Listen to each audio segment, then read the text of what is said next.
اعوذ باللہ من الشیطان الرجیم بسم اللہ الرحمن الرحیم الحمد للہ الذی لا بدایۃ لہ والدائم الذی لا نفاد لہ والاول الذی لا اول لاولیتہ والآخر الذی لا آخر لاخریتہ والباقی بعد فناء الخلق الذي قدر الليالي والأيام وقسم فيما بينهم الأقسام فتبارك الله الملك العلام ثم الصلاة والسلام على سيد الأنام مولانا ومقتدانا ابی القاسم المصطفى محمد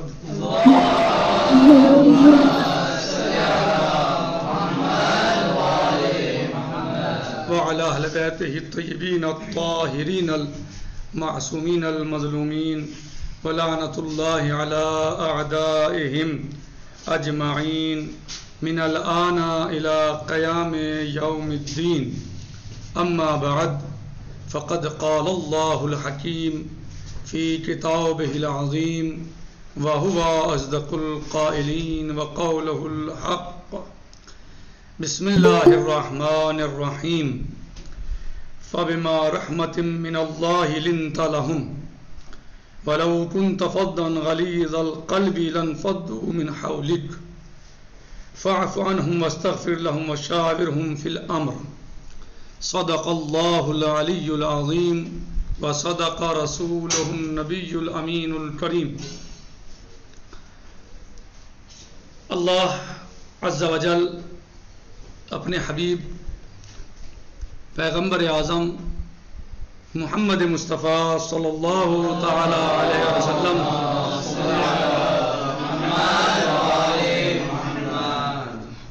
کے بارے میں اور آپ کے اخلاق کے بارے میں، کیونکہ ہمارے درس آج کا یہ خاص ہے درس اخلاق سے،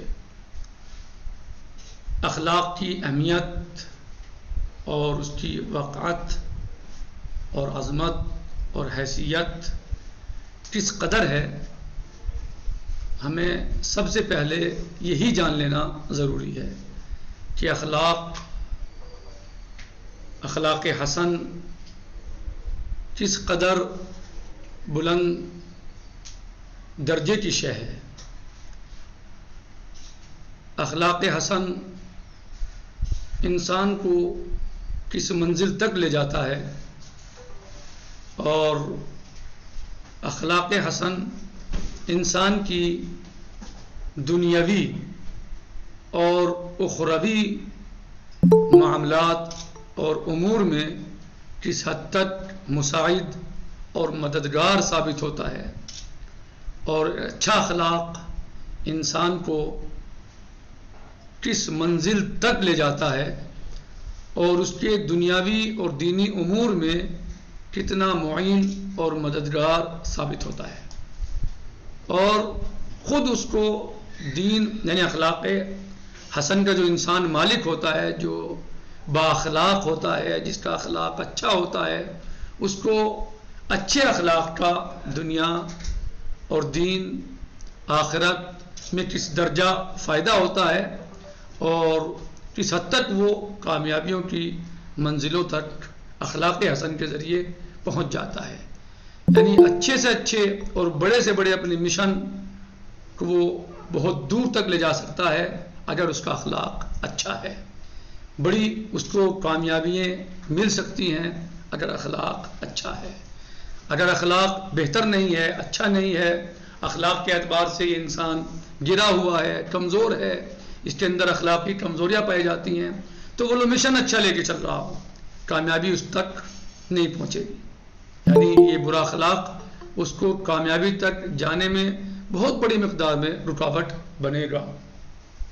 لیکن اگر اخلاق اچھا ہے تو بہت زیادہ مددگار ثابت ہوگا اور اس کو اس کے مشن کی کامیابی کے لیے بڑی مدد کرے گا اور اس کو منزل مقصود تک پہنچائے گا۔ اسی کی طرف اشارہ فرماتے ہوئے اللہ عز و جل اپنی کتاب حکیم قرآن مجید میں سورہ آل عمران کی آیت نمبر 159 میں اپنے حبیب کو مخاطب فرما کر اس طرح ارشاد فرماتا ہے کہ اے میرے حبیب فبما رحمت من اللہ، آپ اللہ کی رحمت سے آپ نے لوگوں کے ساتھ نرمی کے ساتھ برتاؤ رکھا، آپ لوگوں کے سامنے لوگوں کے ساتھ نرمی سے پیش آئے، اللہ کی رحمت کے ساتھ، اللہ کی رحمت سے۔ لہٰذا آپ جب نرمی سے پیش آ رہے ہیں، آپ جب ان کے ساتھ اچھا برتاؤ رکھ رہے ہیں اور ان کے ساتھ خشونت اور سختی سے کام نہیں لے رہے ہیں، تو یہ لوگ آپ کی طرف متوجہ ہو رہے ہیں، آپ کے آس پاس رہتے ہیں، آپ کی باتوں کو سنتے ہیں۔ اور اگر آپ وَلَوْ كُنْتَ فَظًّا غَلِيظَ الْقَلْبِ، اگر آپ سخت دل ہوتے، اگر آپ سخت انسان ہوتے، اگر آپ کے یہاں نرمی نہ پائی جاتی، تو دو چیزیں اس میں بیان کی گئی ہیں، ایک فظ اور ایک غلیظ القلب، دونوں یعنی الگ الگ اپنے معنی رکھتے ہیں لیکن ہیں سختی کے معنی میں۔ جو علماء نے اس کی تفسیر کی ہے یا علماء نے معنی بیان کیے ہیں، جیسا کہ آیت اللہ العظمہ استاد شیخ مکارم شیرازی حفظہ اللہ نے خود اس بارے میں مثلا بیان کیا ہے کہ فظ وہ انسان جو زبان کا سخت ہوتا ہے، فظ اسے بولتے ہیں جو انسان زبان میں سخت ہوتا ہے، یعنی زبان میں اس کی نرمی نہیں ہوتی، لین نہیں ہوتی زبان اس کی، بلکہ سخت ہوتا ہے اور دوسروں پر وہ اپنی زبان کے ذریعے سختی کرتا ہے، لہجہ اس کا سخت ہے، طریقہ اس کا بولنے کا انداز سخت ہے۔ تو جو انسان سخت زبان رکھتا ہے تو اس سے لوگ دور چلے جاتے ہیں، اس کے نزدیک نہیں آتے اور اس سے لوگ دوری بنا لیتے ہیں کہ فلاں انسان تو زبان کا سخت ہے، اچھی زبان نہیں ہے، زبان استعمال صحیح نہیں کرتے فلاں صاحب، تو لوگ اس سے دوری اختیار کر لیتے ہیں، بھلے وہ آدمی اگرچہ صحیح بھی ہو، اگر وہ انسان اچھا بھی ہے تب بھی لوگ دوری اختیار کر لیتے ہیں صرف اس کی زبان کی وجہ سے کہ وہ انسان زبان کا برا ہے، زبان کا سخت ہے۔ انہیں یہ نہیں ہے مثلا کہاں کیا کہنا ہے، کس کے ساتھ بولنا ہے، کس سے کلام کر رہا ہے، کیسے کلام کر رہا ہے، کیا کہہ رہا ہے، بس انہیں تو اپنی زبان کی سختی استعمال کرنی ہے۔ تو ایسے انسان ایسی عربی زبان میں یہ قرآن کی اصطلاح میں سے فظ کہا گیا ہے، صحیح ہے۔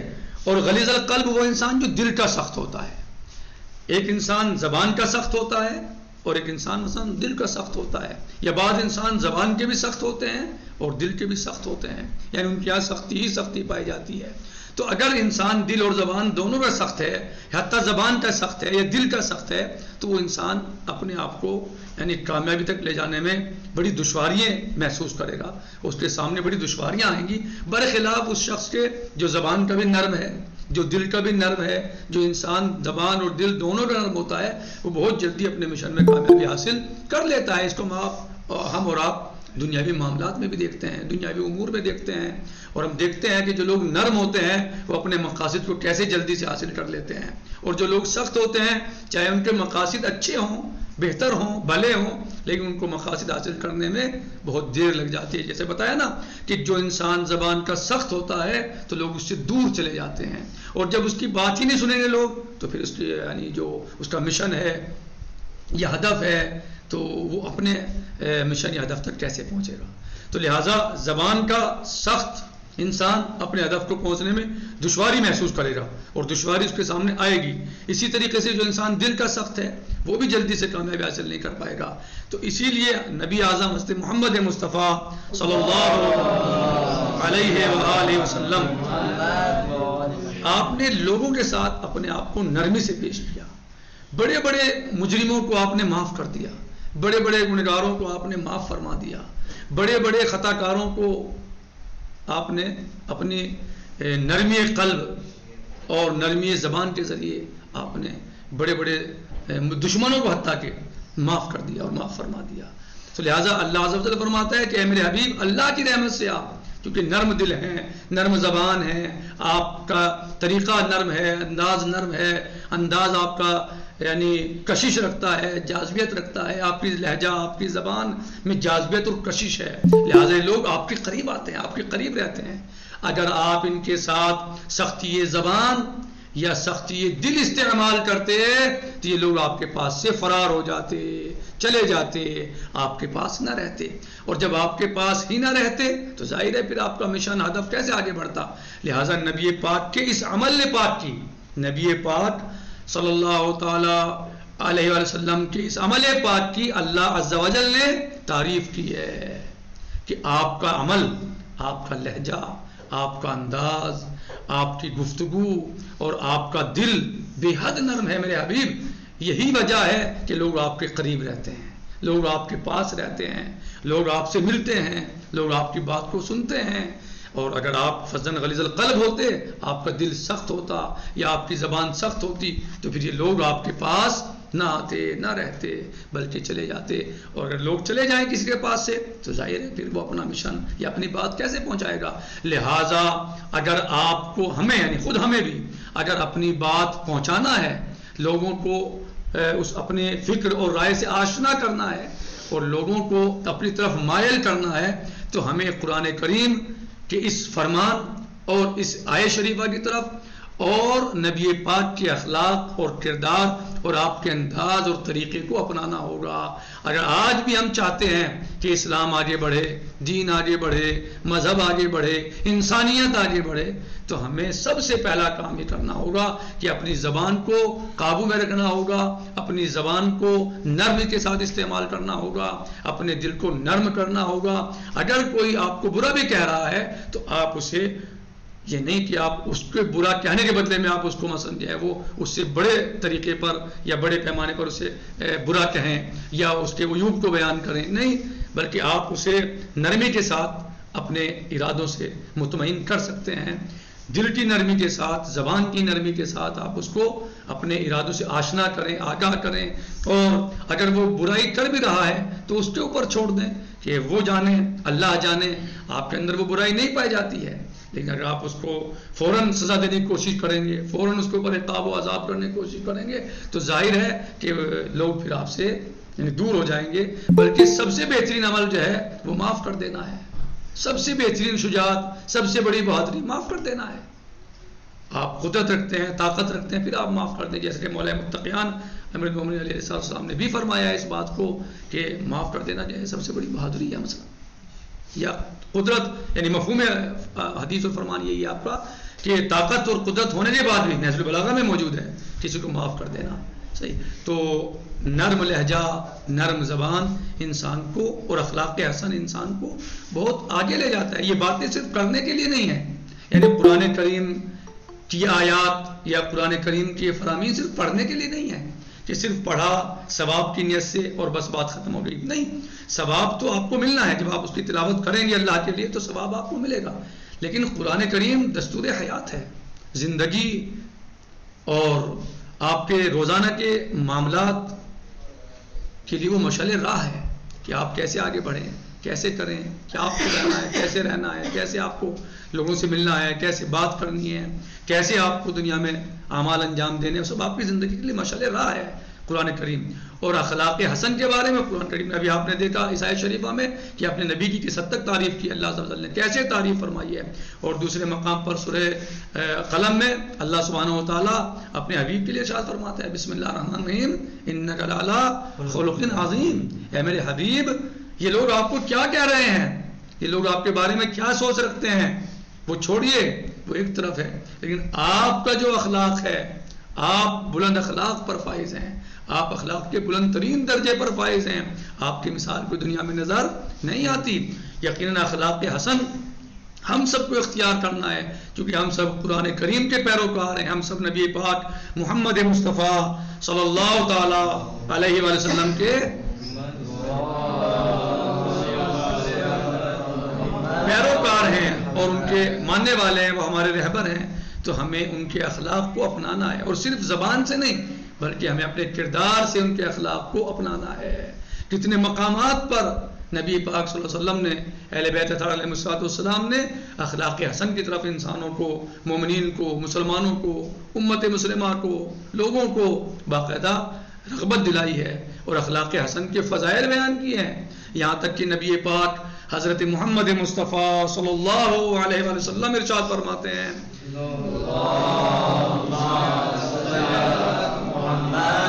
کہ وہ انسان، اور یہ روایت جو ہے وہ باقاعدہ معتبر کتابوں میں موجود ہے. فیض کاشانی نے اس روایت کو نقل کیا ہے، محجت البیضاء میں نقل کیا ہے. آپ فرماتے ہیں کہ اگر ایک انسان یعنی بااخلاق انسان، اخلاق حسن کا مالک انسان محشر میں، قیامت میں، روز جزا بلند درجوں پر فائز ہوگا، اگرچہ اس کی عبادت کم ہی کیوں نہ ہو.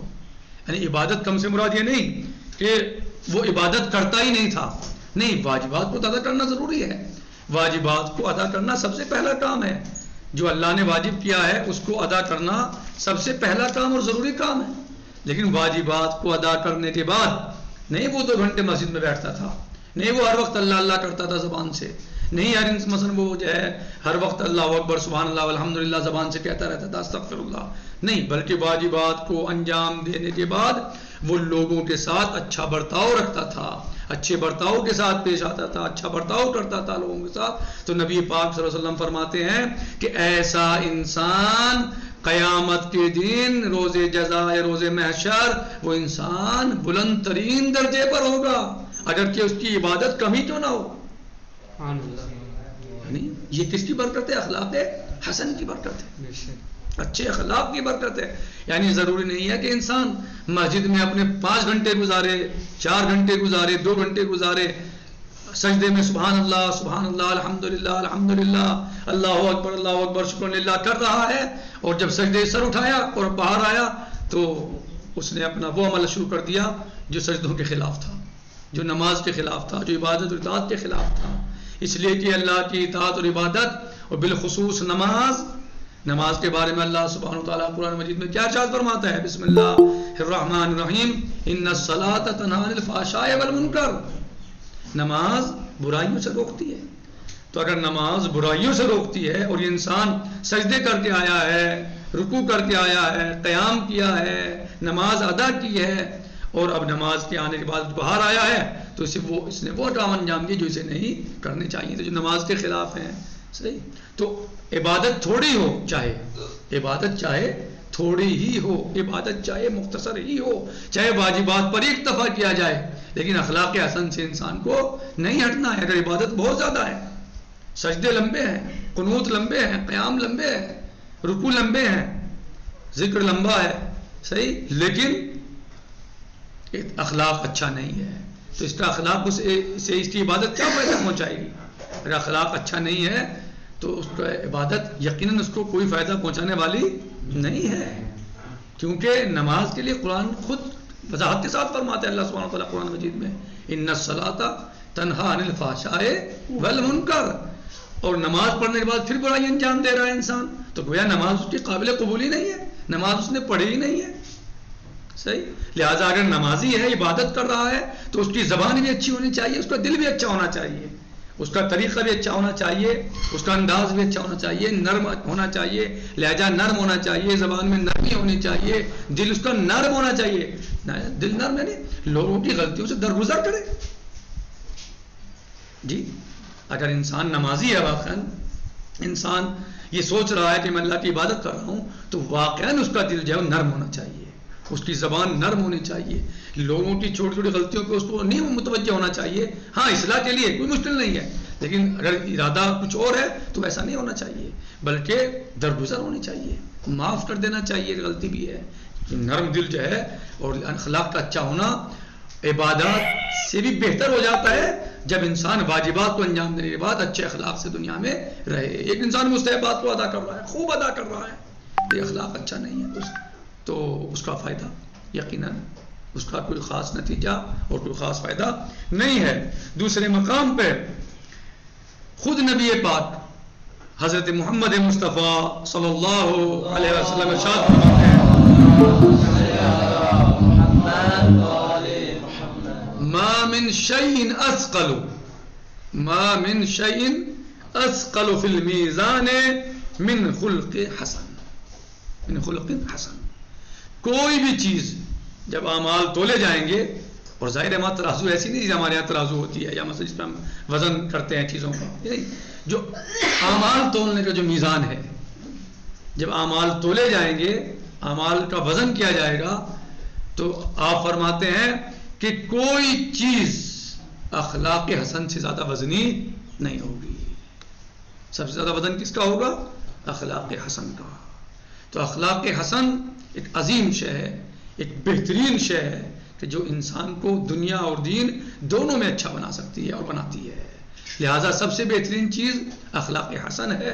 یعنی انسان کو چاہیے کہ واجبات ادا کرے، مستحبات ادا کرے اور اس کے ساتھ ساتھ اخلاق حسن کا خیال رکھے. یہ ایک عظیم شے ہے کہ جو انسان کی دنیا اور دین دونوں میں کامیابی کی ضمانت ہے. یعنی خود نبی کریم فرما رہے ہیں کہ ما من شیء، کوئی چیز ایسی نہیں ہے اثقل فی المیزان، کہ جو میزان میں بھاری ہو، وزنی ہو. کس چیز سے؟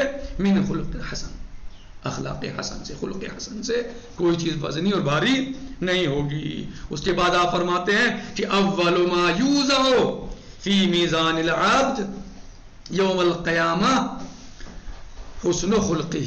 سب سے پہلے جو میزان میں، ترازو میں جہاں مال تولے جائیں گے، جو کوئی چیز رکھی جائے گی وہ کیا ہوگی؟ حسن خلق. سب سے پہلے جو رکھا جائے گا ترازو میں، جہاں مال تولے جائیں گے جس چیز پر، اس میں سب سے پہلے کیا رکھا جائے گا؟ حسن خلق. اگر حسن خلق وزنی ہے، موجود ہے، پایا جاتا ہے تو ظاہر سی بات ہے پلہ اعمال کا، حسنات کا، آپ کے یا ہمارے مومنین کا پلہ بھاری ہوگا. اور اگر اخلاق حسن نہیں ہے تو ظاہر سی بات ہے اب اعمال، عبادات ہیں، دوسری چیزیں ہیں تو ان کا وزن کم ہو جائے گا. یعنی سب سے پہلے اگر کوئی چیز تولی جائے گی، میزان اعمال میں رکھی جائے گی تو وہ اخلاق حسن ہوگا. یعنی آپ کا جو ہے وہ اعمال جو ہے اس پر دیکھے جائیں گے کہ آپ کے اعمال حسنہ کتنے وزنی ہیں. سب سے پہلے اسے رکھا جائے گا اخلاق حسن کو کہ آپ اخلاق میں کیسے ہیں، آپ کا اخلاق کیسا ہے، آپ کا کردار کیسا ہے، آپ لوگوں کے ساتھ کیسے رہے، آپ نے پڑوسیوں کے ساتھ کیسا برتاؤ کیا، بھائی کا خیال کیسے رکھا، بہن کے حقوق کیسے ادا کیے، آپ نے ماں باپ کے ساتھ کیا برتاؤ کیا، آپ نے گاؤں اور بستی والوں کے ساتھ کیا برتاؤ کیا، آپ ان کے ساتھ کیسے رہے، آپ نے کیسے زندگی ان کے ساتھ گزاری. سب سے پہلے آپ کا اخلاق رکھا جائے گا. آپ لوگوں سے باتیں کیسے کرتے تھے، آپ لوگوں کے معاملات میں نرم تھے یا سخت تھے، آپ لوگوں کے مسائل کو سختی سے حل کرتے تھے یا محبت پیار سے حل کرتے تھے، آپ لوگوں کے ساتھ ہمیشہ غصے میں پیش آتے تھے یا کبھی کبھی، یا آپ جو ہے وہ اکثر و بیشتر خوشروئی کے ساتھ پیش آتے تھے. آپ کے چہرے پہ مثلا آپ کا چہرہ حشاش و بشاش رہتا تھا. کیسے آپ لوگوں سے ملتے تھے، آپ کیسے لوگوں کے درمیان زندگی گزارا کرتے تھے. یہ سب سے پہلے آپ کی یہ چیز رکھی جائے گی. اس کے بعد آپ کی نمازیں، آپ کے روزے، آپ کی زکوٰۃ، آپ کے حج، یہ سب رکھے جائیں گے. اب آپ سمجھ رہے ہیں اخلاق حسن کی قیمت کتنی ہے. اور یہ سب میں آپ کو اپنی طرف سے نہیں بتا رہا ہوں، یہ سب نبی پاک، نبی اعظم حضرت محمد مصطفیٰ صلی اللہ تعالی علیہ وسلم کے فرامین اور آپ کے ارشادات ہیں جو معتبر کتابوں میں موجود ہیں. تو اخلاق کی عظمت آپ یہاں سے بھی سمجھ سکتے ہیں کہ اخلاق حسن کس قدر اہمیت اور عظمت کا حامل ہے. اصول کافی میں امام صادق علیہ السلام کا ارشاد اور فرمان مبارک موجود ہے. کس کا؟ امام جعفر بن محمد الصادق علیہ السلام کا.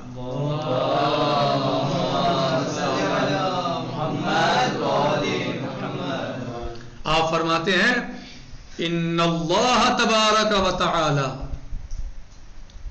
لیعطی العبد من الثواب على حسن الخلق كما يعطي المجاهد في سبيل الله. اللہ، کس قدر عظمت ہے اخلاق حسن کی. امام علیہ السلام کون؟ صادق آل محمد سلام اللہ علیہ وسلام اللہ علیہم اجمعین.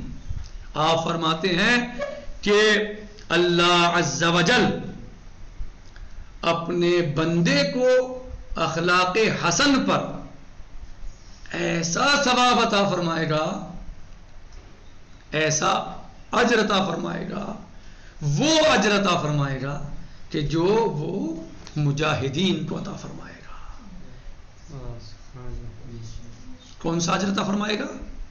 وہ اجر کہ جو اللہ سبحانہ وتعالی مجاہدین کو عطا فرمائے گا. جو اپنی جان کی بازی لگاتے ہیں اللہ کی راہ میں، اپنی جانوں کو قربان کرتے ہیں، اپنی جان کو پیش کرتے ہیں اللہ کی راہ میں، اللہ اخلاق حسن کے مالک انسان کو وہ اجر عطا فرمائے گا۔ کون فرماتے ہیں یہ؟ صادق آل محمد حضرت امام جعفر بن محمد الصادق علیہ الصلوۃ والسلام۔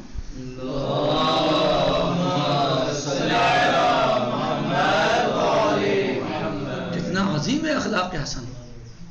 کون نہیں چاہے گا کہ وہ میدان جہاد میں بھی نہیں پہنچا، میدان جنگ میں بھی نہیں پہنچا، اس نے کوئی تلوار بھی نہیں اٹھائی، کوئی چوٹ بھی نہیں کھائی، صحیح ہے، دشمنان خدا اور رسول الانسانیت کو کوئی زخم بھی نہیں دیا اس نے، اور اس کو وہ ثواب مل جائے جو اللہ کی راہ میں جہاد کرنے والے کو مل رہا ہے، تو واقعاً کتنا یعنی اللہ عز و جل کتنی محبت کرتا ہے اس انسان سے جس کی زبان نرم ہے، جس کا دل نرم ہے، جس کا لہجہ نرم ہے، جس کا چہرہ شاش و بشاش رہتا ہے، جس کے چہرے پہ غصے کے آثار نظر نہیں آتے، بلکہ ہمیشہ وہ لوگوں سے خندہ پیشانی کے ساتھ ملتا ہے، خوش روئی کے ساتھ ملتا ہے، وہ لوگوں سے خندہ پیشانی، خوش روئی، محبت، پیار ایک اجنبی انسان سے ملتا ہے تو ایسے ملتا ہے جسے نہ جانے کب کا جاننے والا ہے، ایسے ہی کتنے زمانے سے اس کی دوستی اور تعلقات ہیں، ایسے ہوتے نہیں ہوتے انسان جو ہیں، بعض لوگ جو ہے انسان کو انسان دیکھ کے منہ چڑھا لیتے ہیں، منہ بگاڑ لیتے ہیں، اور بعض لوگ ایسے ہیں کہ انسان کو دیکھ کے خوش ہو جاتے ہیں چاہے وہ اسے جانتے بھی نہیں ہیں، صحیح، یہ اخلاق ہے ایسا کہ آپ خندہ پیشانی اور خوش روئی کے ساتھ کس طرح آپ لوگوں سے مل رہے ہیں، کتنا آپ کے یہاں جو ہے سماحت ہے، کتنی آپ کے یہاں درگزر ہے، کتنی آپ لوگوں کے ساتھ جو ہے وہ اچھے برتاؤ کرتے ہیں، یہ دنیا میں رہنے کا سلیقہ ہے، طریقہ ہے، اور آپ کو اس طریقے اور سلیقے سے آخرت بھی مل رہی ہے، سبحان اللہ، کتنی عظیم بات ہے کہ با اخلاق انسان دنیا میں بھی باعظمت رہتا ہے اور آخرت میں بھی باعظمت رہتا ہے۔ مولا امیر المومنین علی علیہ الصلوۃ والسلام نے البلاغہ میں کلمات قصار میں ارشاد فرماتے ہیں، کیا فرماتے ہیں؟ خالط الناس مخالطۃ، تم لوگوں میں ایسی زندگی گزارو، تم لوگوں کے ساتھ ایسے رہو، ایسے پیش آؤ کہ اگر تم زندہ رہو تو وہ تم سے ملنے کی تمنا کریں، اور اگر تم مر جاؤ تو تم پہ گریا کریں۔ اگر زندہ رہو تو تم سے ملنے کی تمنا کریں، ملنے کی آرزو کریں، اور اگر تم مر جاؤ تو تم پہ روئیں۔ تو کس پہ رویا جاتا ہے؟ اس انسان پہ جو ہمیشہ چہرہ بگاڑ کے ملتا تھا لوگوں سے، یا اس انسان سے جو ہمیشہ لوگوں سے خوش ہو کے ملتا تھا؟ کس پہ روئیں گے لوگ؟ اس پہ روئیں گے جو ہمیشہ لوگوں سے خوش روئی کے ساتھ ملتا ہے، ہمیشہ لوگوں کو یعنی باقاعدہ اچھے طریقے سے استقبال کرتا تھا، لوگوں کا اچھے طریقے سے ملتا تھا، ہمیشہ اس کے چہرے پر یہ رونق رہتی تھی لوگوں سے ملتے ہوئے، کبھی چہرہ بگاڑتا نہیں تھا، بلکہ خوش روئی، خندہ پیشانی کے ساتھ ملتا تھا۔ ایسا ملتا تھا جیسے کہ بہت پرانا دوست ہے اس سے بھی جو ایک نئے آدمی ہوتا تھا، ایک غیر سے بھی جس کی کوئی رشتہ داری نہیں، کوئی دوستی نہیں، اس کی بھی ایسی مدد کرتا تھا کہ جیسے اس کا بہت قریبی رشتہ دار ہے، سگا بھائی ہے، سگی بہن ہے، سگا چچا ہے، مثلا ایسے ملتا تھا، باپ ہے، ماں ہے، ایسی مدد کرتا تھا، بزرگوں کی مثلا کسی بھی مسئلے، تو ظاہر ہے اسی پہ لوگ ہوئیں گے، صحیح ہے۔ اور کوئی ہمیشہ غلط طریقے سے ملتا تھا، دھمکی دیتا تھا لوگوں کو، مثلا یہ ہے، یا دنیا میں فساد پھیلاتا تھا، یا ظلم کرتا تھا لوگوں پر، تو لوگ اس کے مرنے پر روئیں گے یا خوش ہوں گے؟ تو لوگ ملنے کی تمنا کس سے کریں گے؟ جو اچھی طریقے سے ملتا ہے۔ تو لہذا سماج اور دنیا میں بھی شخص کی عظمت ہے جس کے پاس اخلاق حسن ہے، دنیا بھی اس کا احترام کرتی ہے، لوگ بھی اس سے ملنے کی تمنا کرتے ہیں، مر جاتا ہے تو لوگ روتے ہیں، ذکر خیر کرتے ہیں اس کا، اسے یاد کرتے ہیں، صحیح۔ تو لہذا اخلاق حسن میں یعنی یہ اخلاق حسن ایک ایسی شے ہے جس میں انسان دین و دنیا دونوں کو حاصل کر سکتا ہے اور کر لیتا ہے۔ ہمیشہ وہ انسان جو با اخلاق ہوتا ہے لوگ اس کی تعریف کرتے ہیں، لوگ اس سے ملنا چاہتے ہیں، لیکن جس انسان کا اخلاق برا ہوتا ہے اس سے لوگ دور بھاگتے ہیں، دور چلے جاتے ہیں، یہاں تک کہ اگر یہ انسان تاجر ہے، دنیاوی تاجر ہے، کوئی کام کرتا ہے، بزنس کرتا ہے، اور لوگوں کے ساتھ وہ اچھے طریقے سے بات کرتا ہے اپنے گراہکوں کے ساتھ، تو لوگ اس کی طرف کھینچتے ہیں، اور وہ دکاندار، وہ تاجر جس کی زبان سخت ہے، لہجہ سخت ہے اور دل بھی سخت ہے، تو لوگ اس سے بھاگتے ہیں، اس کے پاس نہیں آتے، اسی کے پاس آتے ہیں کہ جو نرم لہجے سے بات کرتا ہے. اور یہ بات میں سنی سنائی نہیں کہہ رہا ہوں، اپنے دل یا اپنی زبان یا اپنی طرف سے نہیں کہہ رہا ہوں، بلکہ اس کے لیے امیر المومنین مولائے متقیان علی علیہ السلام ارشاد فرماتے ہیں،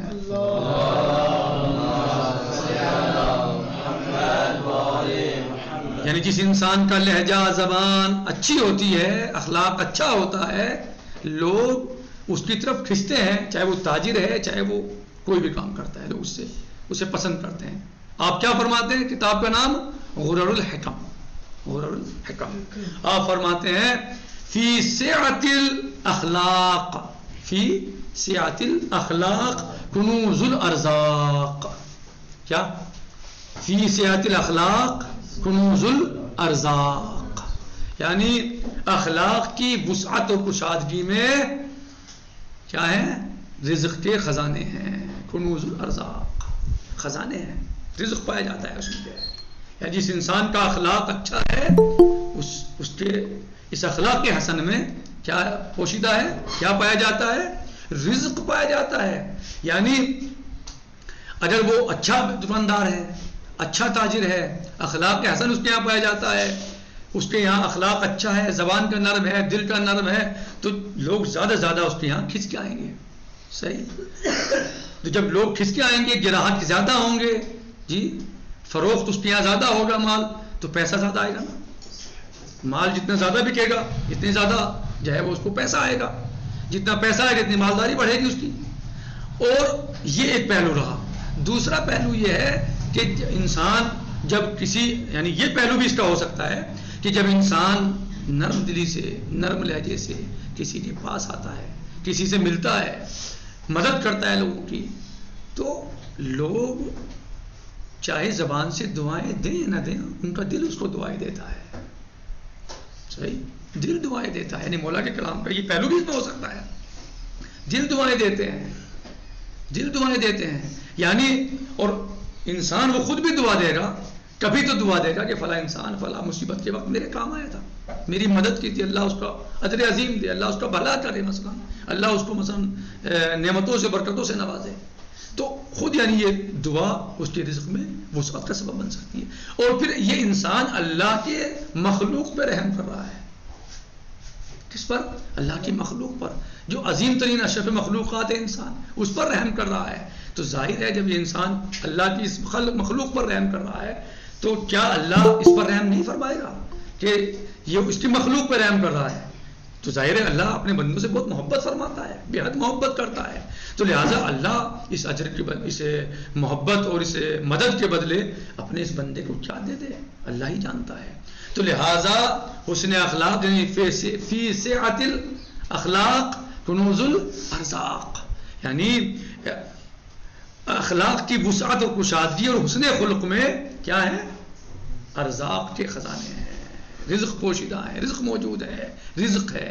لہٰذا ہمیں اپنی زندگی ائمہ علیہ السلام کے فرامین اور نبی پاک نبی اعظم حضرت محمد مصطفیٰ صلی اللہ تعالیٰ علیہ وآلہ وسلم اور قرآن کریم کی روشنی اور ارشادات اور ان کے فرامین کے تحت ہی ہمیں اپنی زندگی گزارنی چاہیے. اور ہم سب کو اخلاق حسن کا دامن تھام لینا چاہیے، اور ہم سب کو اخلاق حسن پہ یعنی باقی رہنا چاہیے، اور زیادہ سے زیادہ ہمیں اسے اختیار کرنا ہے، اپنی زندگی میں ڈھالنا ہے، اپنی زندگی میں سے ہمیں داخل کر لینا ہے، اور ہمیں اخلاق حسن کے ساتھ لوگوں کے ساتھ ملنا ہے، دنیا میں رہنا ہے. اسی کے ذریعے سے ہمیں انشاءاللہ آگے بڑھنا ہے، اور ہم اس کے ذریعے سے بہت آگے بڑھ سکتے ہیں، اپنے مشن میں، اپنی ضروریات میں، اپنے اہداف میں کامیابی حاصل کر سکتے ہیں. لہٰذا پروردگار عالم سے دعا ہے، پروردگارہ ہم سب کی اطاعت اور عبادات کو قبول فرما، اور ہم سب کو سیرت رسول اعظم محمد مصطفیٰ صلی اللہ تعالیٰ علیہ وسلم اور سیرت ائمہ علیہ السلام پر چلنے کی توفیق عطا فرما. پروردگارہ ہم سب کو قرآن کریم کے احکامات پر عمل کرنے کی توفیق عطا فرما، ہماری اطاعت اور عبادات کو قبول فرما، مزید اپنی اطاعت اور عبادت کی توفیق عطا فرما. وارث حقیقی فرزند نبی اعظم حضرت امام زمانہ علیہ السلام کے ظہور میں تعجیل فرما اور ہم سب کو آپ علیہ السلام کے وانصار میں شمار فرما. آخر ما دعوانا ان الحمد للہ رب العالمین.